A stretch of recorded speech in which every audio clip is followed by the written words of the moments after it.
We are joined now by the President of the United States, Donald Trump. Mr. President, thanks for starting your morning with us. We're excited to have you.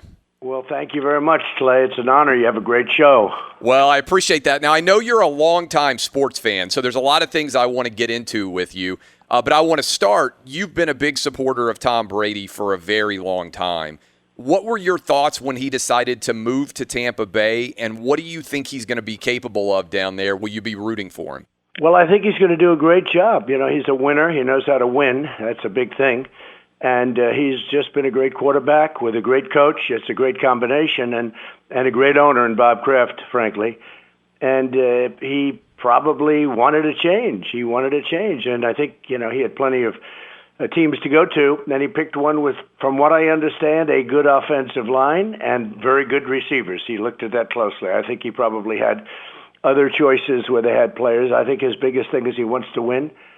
And from what I know, and I know the ownership of the team, they'll do whatever they have to because they're fantastic people, the owners of the team that Tom's on now. And I think he's going to do well in Tampa Bay. I think he'll do well. I don't know why it would be a surprise, but perhaps it will be. But I think he's going to surprise a lot of people. I think he's going to do great.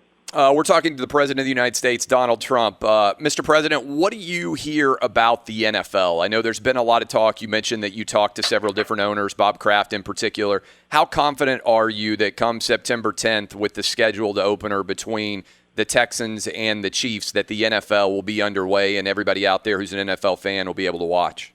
Well, they want to open, and they want to open badly, and they've been working with government. I would say this, if they don't stand for the national anthem, I hope they don't open. But other than that, I'd love to see them open, and we're doing everything possible for getting them open. They can protest in other ways. They shouldn't protest our flag or our country. But, Have you talked with owners about your hope that they're going to stand for the national anthem, the players? They know my feelings very well. They've been expressed. I think it's been horrible for basketball. Look at the basketball ratings. They're down to very low numbers, very, very low numbers. People are angry about it. They don't realize that they have enough politics with guys like me. They don't need more as they're driving down, going up for the shot. You know, they don't need it. And there was a nastiness about the NBA, the way it was done, too. So I think that the NBA is in trouble. I think it's in big trouble, bigger trouble than they understand. And frankly, ice hockey, which is doing very well, they didn't do that. They respected the mores. They respected what they're supposed to be doing, and they're actually doing very well, as I understand it. I don't have much time to be watching this stuff, just so you understand. It's just what I'm reading and what I'm seeing. But ice hockey was with respect. I did not like what baseball did even a little bit. And again, you have to stand for your flag, and you have to respect your flag and your country. You're making millions of dollars a year to be playing a sport you'd be playing anyway. If you didn't they'd be playing it on the weekends. And they have to respect their country. And if they don't, frankly, if the NFL didn't open, I'd be very happy. If they don't stand for the flag and stand strongly, I would be very happy if they didn't open. Without that, and with that being said, I'd love to see them open. We're talking to Donald Trump, the President of the United States. And President Trump, when you look at the NBA, and you just referenced the NBA and all of the political statements that they're making, it seems like every time you send a tweet, a executive, a coach, a player, somebody will come out and immediately fire back at you. But yet the NBA is taking billions of dollars from China. There are all sorts of human rights violations going on in China right now. And none of the players and none of the coaches will say a word about that. Does it feel hypocritical that they will rip the United States, they won't stand for the anthem, they'll rip you as the president, but they won't say a negative word about China at all? Well, I haven't noticed them sending things back at me, but I will say that, I wouldn't be that surprised.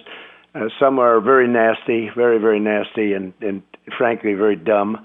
But I haven't noticed that. But I will say this, the way they catered to China, the way they bowed to China, it's a disgrace, frankly. And they make a lot more money here than they do from China. But we have a system that allows you to disrespect your system, and that's too bad for them. Too bad for them. They don't appreciate what they have here.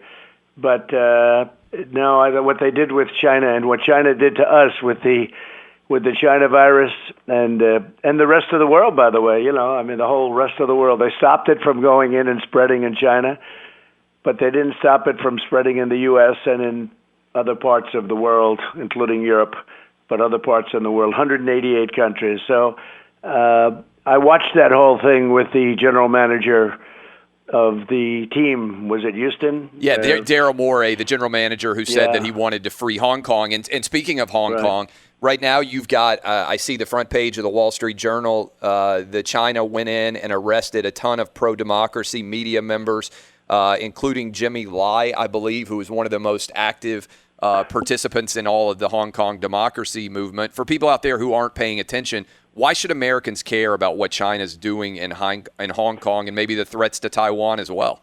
Well, look, for years, Hong Kong was making a lot of money that we could have been making in the New York Stock Exchange and our great exchanges. We have the biggest exchanges. We have the great dollar, which I've made stronger, much stronger than it used to be. I hope people recognize that in the world of sports.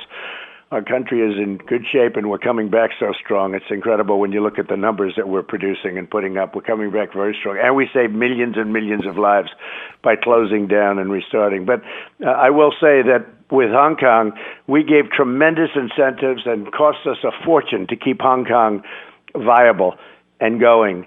And now what we've done, I've ended everything. I've ended all of that. There is no incentive whatsoever. We're not sending money through incentives back to Hong Kong. We're going to make a lot more money because they're not going to be competitive. It won't be a competitive market. Can't be with the government running it. So they're going to have a different kind of a deal, and we're not participating from the standpoint of we're not spending billions of dollars on making life comfortable with them for freedom. And that was okay. We'd do that if they were free, but they're not free. It's a part when you look, take a look at a map, it's attached to China, so it's a little bit tough from certain standpoints, but we will do very well by not having a good competitor. I guess it'll be a competitor, but on a much smaller scale. I know you have a good relationship with Chairman Xi over in China, but you mentioned the China virus, the virus that has obviously swept around the nation. You mentioned Hong Kong and the challenge to democracy there. Do you feel a bit disappointed in your friend Chairman Xi and how he has responded with China, with the virus, and also with Hong Kong? Well, I used to have a very good relationship with him. We made a trade deal. It was a great deal for us. Look, China's ripped off our country for 30 years like nobody's ever done anything like what they've done. And we had a bunch of people sitting in the office that I'm in now that allowed it to happen. We were losing $500 billion, $600 billion, not million, $billion a year in trade with China. The deficit was massive, probably averaged $200 or $300 billion over many years. We helped rebuild China. Look, if it wasn't for us, they wouldn't have China as you know it today. We gave so much money so stupidly. How these people allowed it to happen. And I came in and I charged them 25% tariffs and even more than that. But I had a great relationship with President Xi. I like him, but I don't feel the same way now. Every once in a while you will say, and you've had it very well. And Clay, I understand. I know you indirectly. I know you, and you have your likes and dislikes very strongly. So do I. But I didn't like what took place. This is not trade. This is 1,000 times a trade deal. What happened with all of the death and all of the world. The world had to shut down.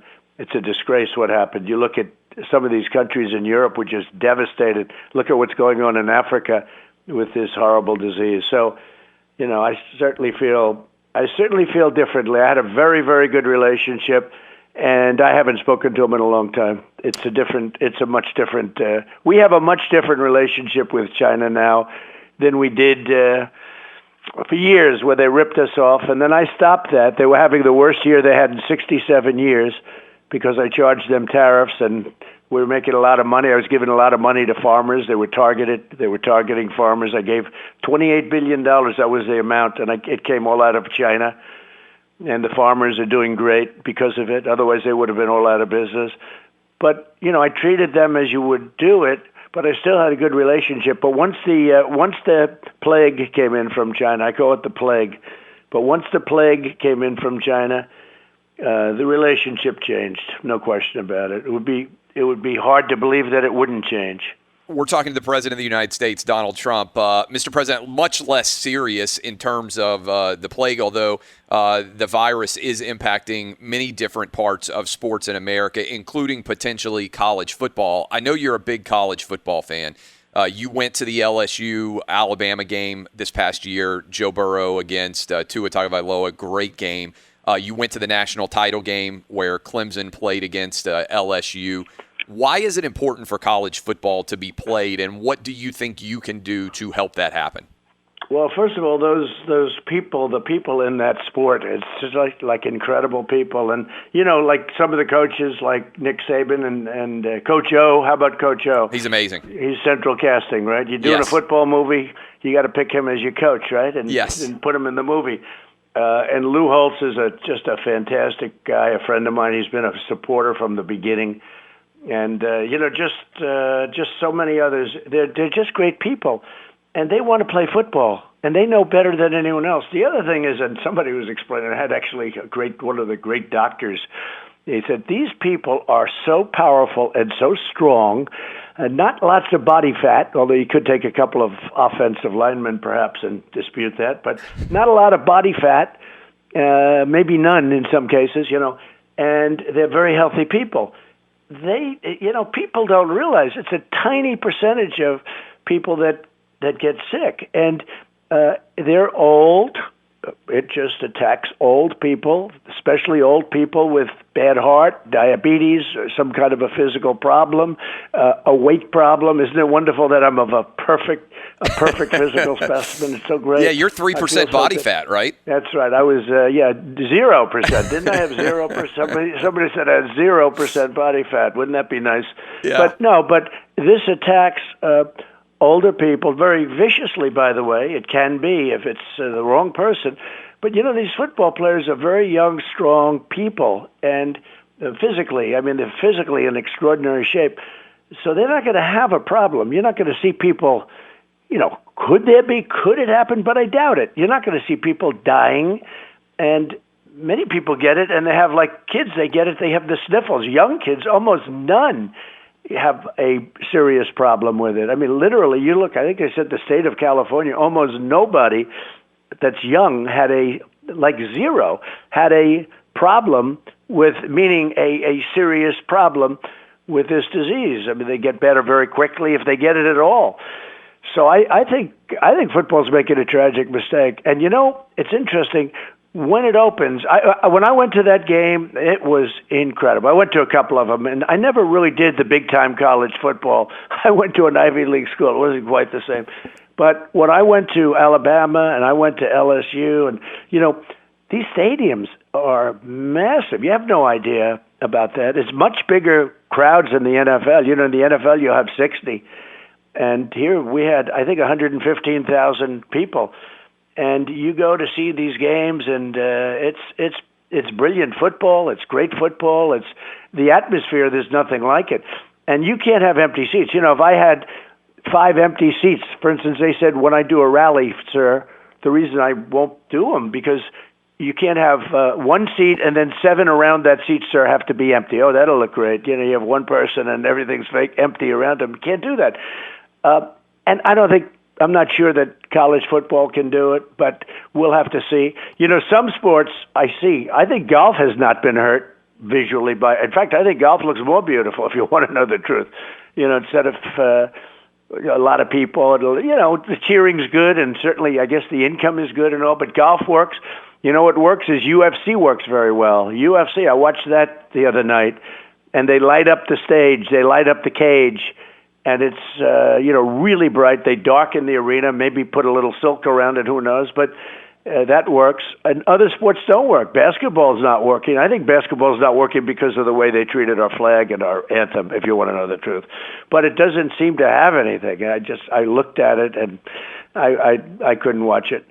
And baseball, I haven't made a ruling on that yet in terms of my own. I haven't had much of a chance to watch it. but some sports are working okay and some sports aren't. But I thought golf looked really good for the PGA. I didn't miss the fans, and I think that probably UFC was a very good one. I am not impressed. Somebody told me hockey works okay. And but those sports are meant more for fans. I really believe that. I think they're meant more for fans. I think basketball is going to need its fans back. From what I'm seeing, it looks very dull.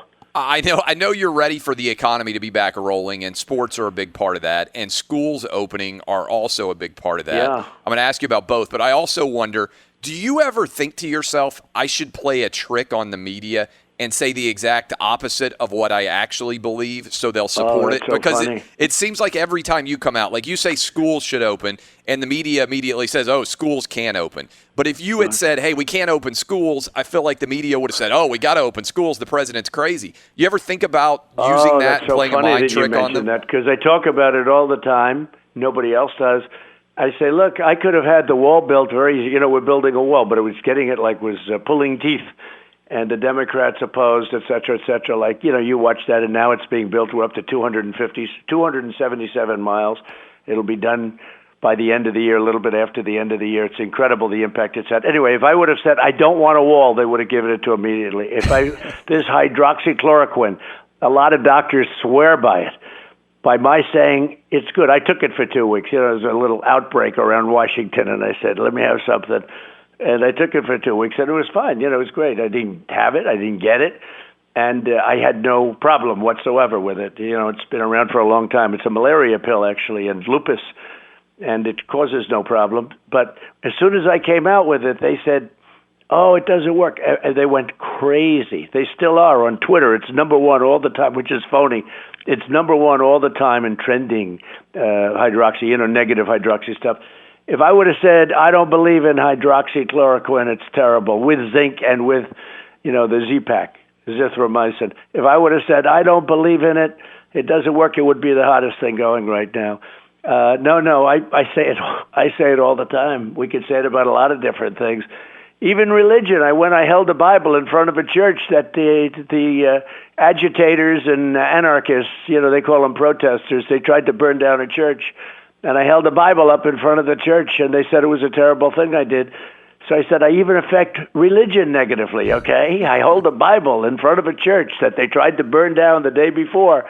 And they say, isn't he a terrible human being? And I said, I've affected religion, hydroxy, and just about anything else. Maybe even your show after today. That'll be the end. You've got these great ratings going, I see, Clay, and you have a hell of a show. Maybe I will have destroyed your show, but the end result? Our country now is so strong. Our military has been rebuilt. Our taxes have been cut way back, and regulations, and what I've done for the vets, nobody's ever done. Nobody's ever even come close to doing. And, so many other things. We've done more than anybody, including even Space Force, right? Force. So we've done a lot, but we have to fight hard.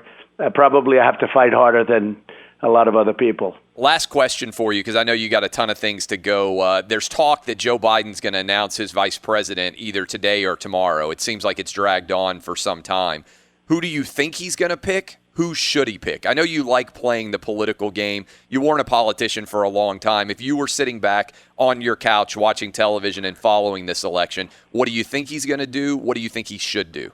Well, I think that I would be inclined to go a different route than what he's done, doing it the way he roped himself into, a certain group of people, which he said he had to pick a woman. He said that, and, some people would say that men are insulted by that, and some people would say it's fine. I don't know. I will say this. People don't vote for the vice. This is history. This isn't necessarily me. This is history because we have a great vice president. Mike Pence has been incredible, actually. He's been a great vice president and done a really, really good job in everything I've given him. But people don't vote for the vice president. They really don't. They don't vote for the vice president. Like you can pick George Washington to be your vice president. Let's pick up Abraham Lincoln coming back from the dead. They just don't seem to vote for the vice president. Now, in this case, because Joe's got some things going on. Let's not kid ourselves, unless I don't know where your politics are, but Joe's got some pretty big things going on. So, this is going to be a very a very important pick, and it'll be interesting to see who he chooses. I'm interested to see also. In the end, I don't think it's going to matter. Joe's going to have to stand on his own 2 feet, and we're doing very well. Our poll numbers have really come up. We were unbeatable, and then we got hit by the China plague, by the China virus, and obviously we got hit hard, and that affects a politician. Look all over the world. When you get hit, it affects a politician. So we fought, and we've done a really good job with that and every other thing. And now the economy's come back so strong, and my poll numbers are good. They're getting very good. I think they're going to go even much higher. People appreciate what we're doing. So I don't know who he's going to pick. In theory, it doesn't matter much, but maybe with him, it probably matters much more than it normally does for the obvious reason. I know I said last question, but I hit you with a sports question on your way out. The number one debate among sports fans for the last 10 years probably has been who is better as a basketball player, Michael Jordan or LeBron James. Which Michael do you Jordan. think, no doubt in your mind? Well, I've seen them both. Michael Jordan is. Plus, he wasn't political, so people like him better. That is a perfect answer. Donald Trump, President Trump, I appreciate you coming on. You're welcome to come on anytime to talk sports with us. Thank you for the time this morning, sir, and good luck the rest of your term and maybe a next one too. Thank you very much. Great. Thank you.